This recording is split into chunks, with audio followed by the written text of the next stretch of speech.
লোকসভায় আবার টিকিট পেতে জিততে হবে মোদির ভোট। অন্য নাম বলারও সুযোগ বিজেপি কর্মীদের। দেশের কোনো রাজ্যের কোনো লোকসভা আসনের সাংসদ কেমন কাজ করেছেন তার সমীক্ষা শুরু করেছে বিজেপি। হচ্ছে নমো এর মাধ্যমে।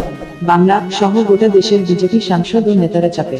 আপনারা দেখছেন রিপাবলিক বাংলা টিভি নিউজ। চলুন এবারের নজর রাখি। সবকিছু ঠিক থাকলে লোকসভা নির্বাচন ঘোষণা হতে এখন মাস তিনেক সময় রয়েছে। তবে তার আগেই আর এক ভোট শুরু করে দিয়েছে বিজেপি। স্বয়ং প্রধানমন্ত্রী নরেন্দ্র মোদী যার নেতৃত্বে তার নমো অ্যাপের মাধ্যমেই শুরু হয়েছে ভোটাভুটি। আর সেই ভোট নিয়ে বেশ চিন্তায় থাকতে হবে বিজেপি সাংসদদের। মানে 2019 সালেও যারা জয় পেয়েছেন তারা 2024 সালের ভোটে দলের টিকিট পাবেন কি না তা নিয়ে চিন্তায় থাকতে হবে সাংসদদের। শুধু বাংলা নয়, গোটা দেশের বিজেপি সাংসদদের কাছেই এই সমীক্ষা বেশ চাপের। মোদী ক্ষমতায় আসার পরই নমো অ্যাপ তৈরি করেন। এরপরে এই অ্যাপকে জনপ্রিয় করে তুলতে দলীয়ভাবেও উদ্যোগ নেওয়া হয়। এখন বিজেপির দাবি অনুযায়ী দলের সব নেতা কর্মীর মোবাইলেই রয়েছে নমো অ্যাপ। আর সেই অ্যাপের মাধ্যমেই দেশের সব সাংসদের কাজ ও জনপ্রিয়তা যাচাই করা হচ্ছে। বিজেপি শিবির সূত্রে খবর, এই ভোটাভুটির উপরে অনেকটাই নির্ভর করতে পারে আসন্ন নির্বাচনে পদ্ম প্রতীকে কারা লড়তে পারবেন এবং কারা বাদ পড়বেন। সেটা ঠিক হলে এই ভোট বিজেপির টিকিটে জয়ী সাংসদদের জন্য যেমন চিন্তার, তেমনি হারা আসনে কারা পদ্মের টিকিট পাবেন সেটাও নির্ভর করছে। নমো অ্যাপে শুরু হয়েছে তারই সমীক্ষা। নাম দেওয়া হয়েছে জনমন সমীক্ষা। এই সমীক্ষায় কেন্দ্রীয় সরকারের কাজে কে কতটা খুশি তা জানাতে হবে বিজেপির নেতা কর্মীদের। সেই সঙ্গে বলতে হবে মোদী সরকারের বিদেশনীতি থেকে অর্থনৈতিক, কর্মসংস্থানের উদ্যোগ থেকে যোগাযোগ ব্যবস্থা কোনো কাজ কাকে বেশি প্রভাবিত করেছে। কে কেন্দ্রের কোনো প্রকল্পের মাধ্যমে উপকৃত তাও জানাতে হচ্ছে। এসবের পরেই সমীক্ষায় জানতে চাওয়া হচ্ছে লোকসভা আসনের নাম।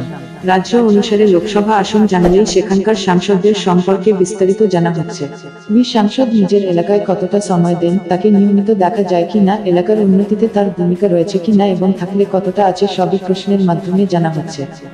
সর্বোপরি সাংসদকে নিয়ে অখুশি, অল্প খুশি নাকি খুব খুশি সবই জানানো যাচ্ছে। প্রথম থেকে এই পর্যন্ত শুধু পছন্দের অপশনে টিক করলেই হয়ে যাবে।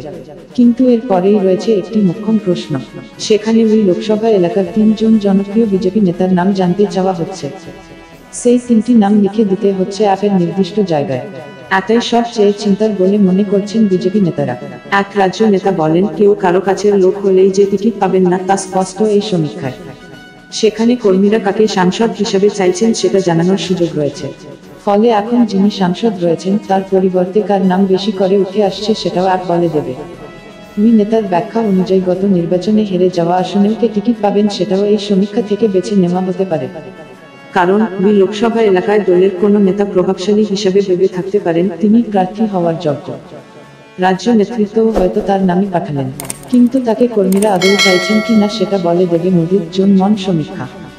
বাংলাতেও শুরু হয়েছে সমীক্ষা। ইতিমধ্যেই বিজেপি কর্মীদের মোবাইলে এই সমীক্ষার লিঙ্ক পাঠানো শুরু হয়ে গিয়েছে। সেটা না পাঠালেও যাদের মোবাইলে নমো অ্যাপ রয়েছে তারা সমীক্ষায় যোগদানের নোটিফিকেশন পাচ্ছেন। ফলে 2019 সালে জিতলেও বিজেপির রাজ্য সভাপতি সুকান্ত মজুমদার, প্রাক্তন রাজ্য সভাপতি দিলীপ ঘোষ থেকে কেন্দ্রীয় মন্ত্রী নিশীথ প্রামাণিক বা লকেট চট্টোপাধ্যায় সহ সব সাংসদেরই চিন্তা থাকবে। আবার গতবার পরাজিত হয়েও এবারের টিকিট প্রার্থীরাও চিন্তায় রয়েছেন। কারণ সমীক্ষায় স্থানীয় ভোটার নেতা কর্মীদের মধ্যে জনপ্রিয়তাই যোগ্যতার মাপকাঠি। সেই মাপকাঠিতে নতুন কোনো নামও উঠে আসতে পারে। গত লোকসভা নির্বাচনে বিজেপি এককভাবে জিতেছিল 303 আসনে। এনডিএর শরিক দলগুলি আরো 50টি আসনে জয় পায়। এবার বিজেপি 400 আসন পাওয়ার লক্ষ্য ঘোষণা করেছে। বিজেপি সূত্রে খবর, প্রার্থী বাছাইয়ের ক্ষেত্রেও এবার বিজেপি বিশেষ নজর দিতে চায়। জয়ের সম্ভাবনা রয়েছে এমন প্রার্থীদেরই টিকিট দেওয়া হবে বলে ইতিমধ্যেই বাংলার বিজেপি নেতাদের জানিয়ে দিয়েছেন কেন্দ্রীয় নেতৃত্ব। আর বিজেপি যে কর্মীদের প্রার্থী করতে চায় না সে কথাও জানিয়ে দেওয়া হয়েছে। আবার পুরনো মুখেদের তুলনায় নতুনদের যে বিজেপি বেশি করে সামনে আনতে চায় সেটা সম্প্রতি 3 রাজ্যের মুখ্যমন্ত্রী বাছাইয়ের ক্ষেত্রে দেখিয়ে দিয়েছেন মোদী। রাজনীতিতে দীর্ঘ পরিচিতি সত্ত্বেও মুখ্যমন্ত্রী হতে পারেননি শিবরাজ সিংহ চৌহান কিংবা বসুন্ধরা রাজে সিন্ধিয়ারা। সবার আগে সব খবর পেতে চ্যানেলটিকে সাবস্ক্রাইব করুন, লাইক, কমেন্ট, শেয়ার করুন।